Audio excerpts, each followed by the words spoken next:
একটি শান্ত সবুজ গ্রামের কৃষক ছিলেন রানা। তার স্ত্রী রানী ছিলেন অত্যন্ত স্নেহ ও পরিশ্রমী।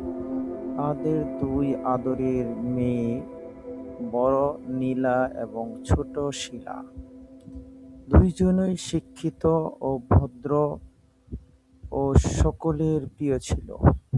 একদিন সন্ধ্যা, রানা ও রানী ভাবলেন এবার মেয়েদের বিয়ের ব্যবস্থা করা দরকার।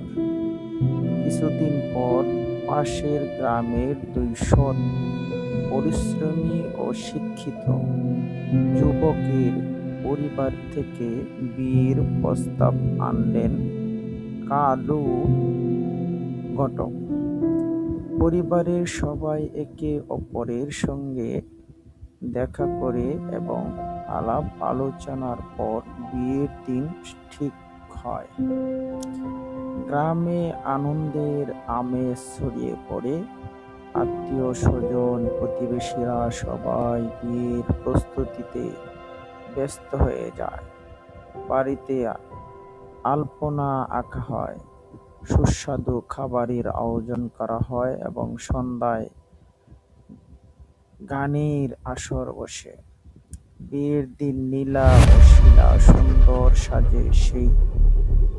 সেজে ওঠে। রানা ও রানী চোখে আনন্দের সঙ্গে বিদায়ের অশ্রু ঝরে।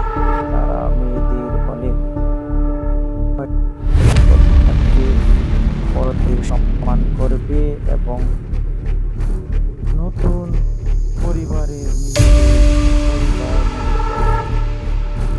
শেষ পর্যন্ত দুই বোন বিয়ে সুন্দরভাবে সম্পন্ন হয়। তারা নতুন সংসারে ভালোবাসা